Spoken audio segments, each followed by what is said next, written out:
And now, it's time for another Dice Tower review with Tom Vasel. Howdy folks, I'm Tom Vasel, and today we're taking a look at Magnastorm. Now Magnastorm is a fairly big Euro game that I had heard about a hook in this game, that when the game was over, you got a bonus that you could carry forward into future games. Well, that sounded really cool, and then I promptly forgot about the game. When I first saw it, I looked at the back of the box, saw it was from the folks who made Terra Mystica, a game that I wasn't hugely keen on, but at the same time, it had a lot of cool pieces, looked neat, and the theme was kind of cool, putting these turtle stations, you know, they look like turtles, which is why they're called that, onto this area where there's this huge Magnastorm. Well, that theme sounds cool, but is the game good?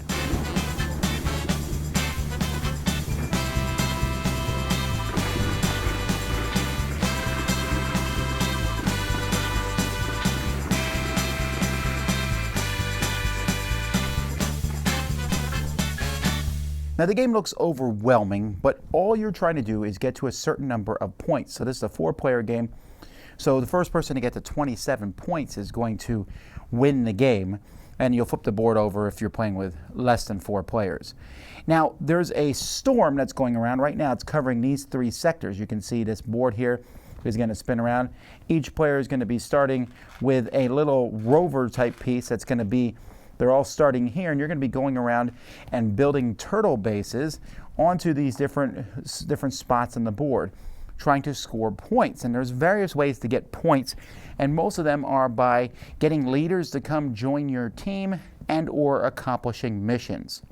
So there's going to, again, I said the first person to get to this many points wins. However, after a certain number of rounds, after 4 rounds total, the game is also going to end, and whoever has most points wins.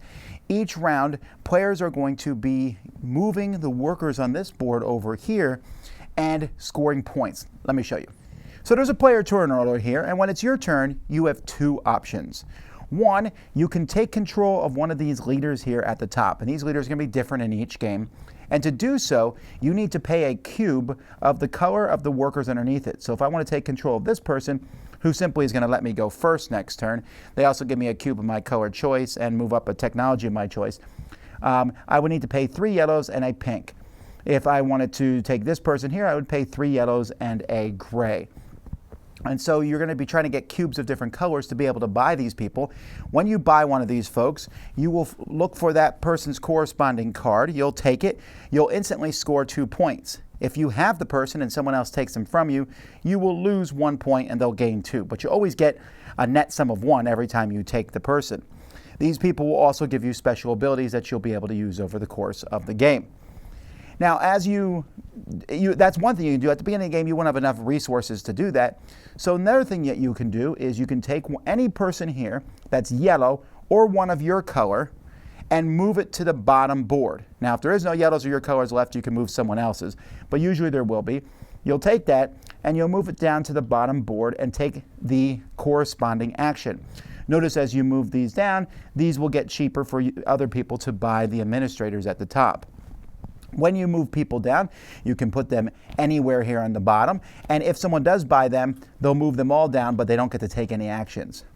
When you move someone down, you're going to be looking at the action in the row over here. So either you will take this many cubes from the bag, and black cubes means cubes of your color. So if I'm the pink player and I move it down here, I can take 2 pink cubes. If I go here, I can take 1 pink cube and 1 yellow cube. Or you can pay cubes in the red column to move your rover 1 space on the board. So here I would pay a pink cube, here I'd pay a pink and a yellow, etc. Also, when you place your person on one of these spots, you can take the bonus action that's on there if it corresponds to what you're doing. So for example, if I go here and I decide to move the rover, I can move an extra spot. If I go here, I can put out an extra turtle base on the board.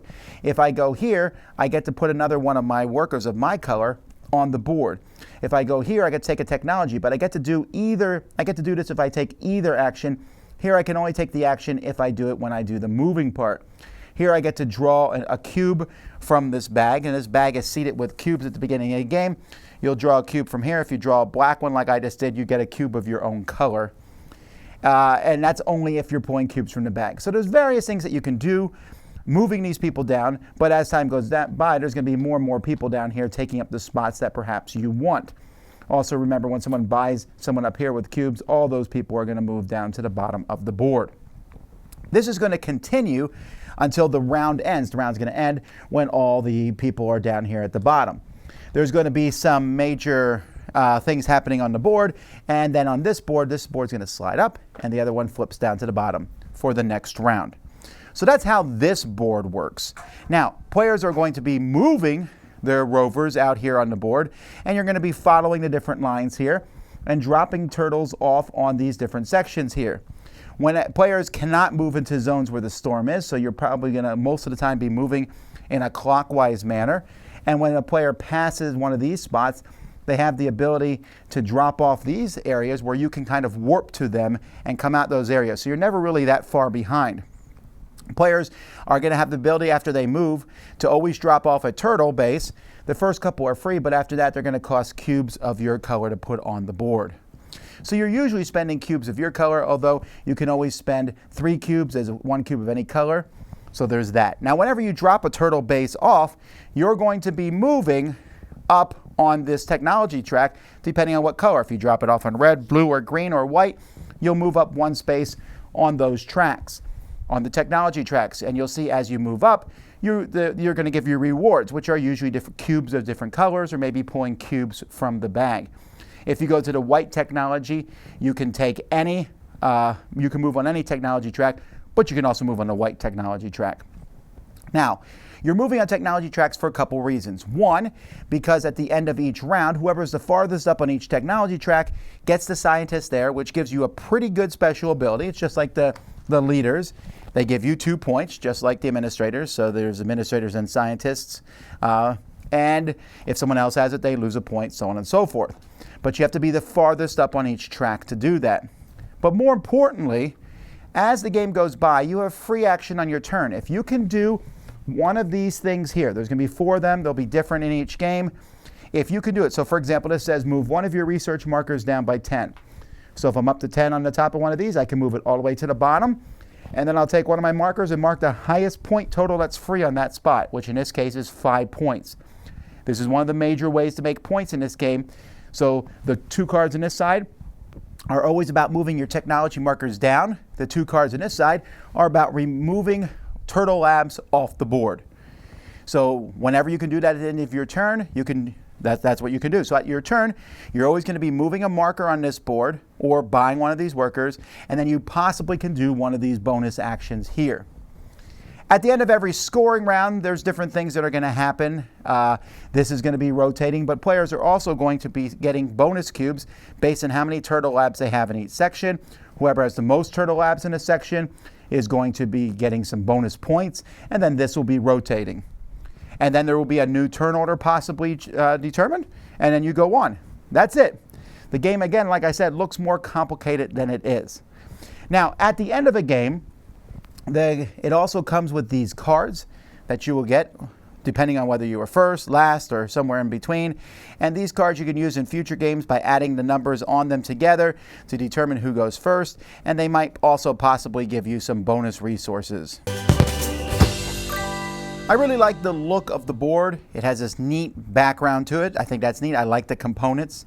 You know, each of the different color components. You have these turtle labs, which every time I show them to people, they're like, hey, those are turtles. And yes, they are. But the little plastic turtle labs and all the different colors are really nice and easy to see.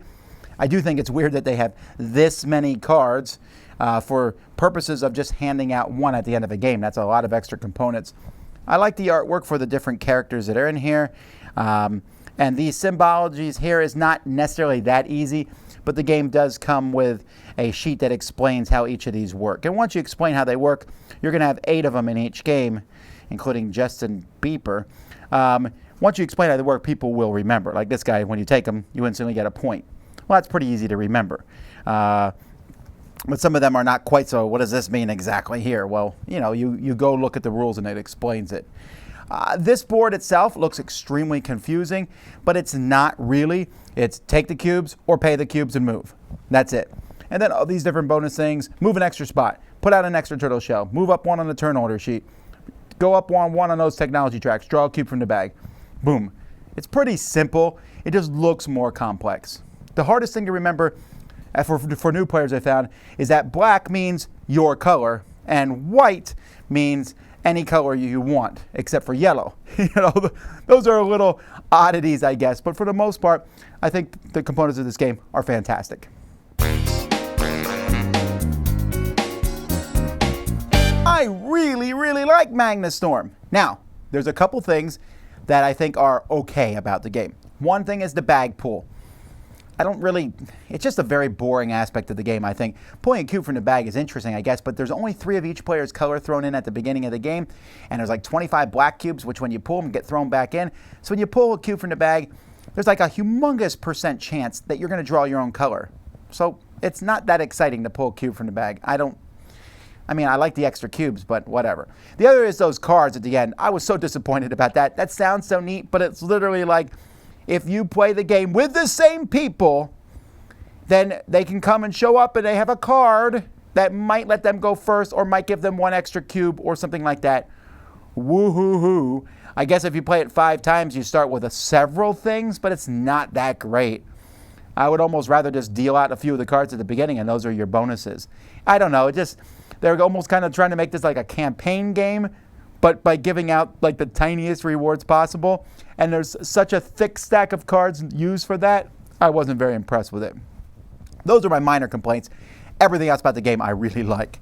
I like that it is a race game. Not necessarily a race game, but you're trying to get a certain amount of points. So it's go, go, go, go, go. The whole taking a worker from the top and moving them to the bottom board, that's kind of a gimmick, right? I don't know what any kind of thematic reasoning that you do that, but I like it. As you're moving the different people down, you're trying to pick the best row because you're going to, do I want cubes or do I want to pay, I want to take as many cubes as possible. I want to pay as few cubes as possible to move my rover on the planet. When I move my rover, I want to move faster than everyone else so I can get those good spots on the board and also have enough rovers in these spots to be able to pull some off, or the turtle stations in the spots to pull them off. And I also want to control them for victory points. But as I move these workers down from the top board to the bottom board, I got to be careful not to set someone else up. When I get cubes, I'm trying to get cubes of my colors, but sometimes of your color, so that I can spend those to take control of those administrators. I take control of a lot of administrators and scientists. That's a lot of points, and not only points, but special abilities. And so since the administrators and scientists, I think there's 8 of each or something like that, every game they'll be different. The way the bonus cards work are different too. There are a lot of points, but you also have to drop your tech down and or pull turtle stations off the board. This offers you a wealth of choices, but not so much that it's overwhelming. It's kind of focused. I need some cubes. I'll pick the most I can get, and while I'm at it, take a bonus that lets me move up on the red technology track. The theming of the game is kind of there, right? The storm's moving around and you're dropping off turtle stations around. That works to some degree, but it is fairly abstracted, and I don't mind that at all. I think the gameplay is interesting enough. I played this several times and taught it even more than that to different people because I've liked it so much. I just want to keep coming back to it and saying, ooh, what can I do this time? I mean, the gameplay is going to be fairly the same as you go by. It's not like you're going to be trying too many different strategies, but I don't mind that because it's kind of focused. I'm just driving my rover around the board and dropping off turtle stations. It's deeper, I think, than it appears after you first learn the rules, but it's not as complex as it appears when you first put all the pieces on the table. I mean, it's a big spread out there, but I just really enjoy Magnastorm. It's one of my favorite heavier Euro games that I've played in a while, and this is not out in America quite yet, I think. I mean, the rules, I have everything in English, so you can get copies of it, but I believe Capstone is going to be bringing it over to America, and when it does, you definitely want to check this one out. It's an underrated game, I think. I haven't heard a lot of people talking about it. The gimmick, the hook that got me in, those cards between games, I don't care about them. But the game itself, fantastic. Dice Tower Judgment, excellent.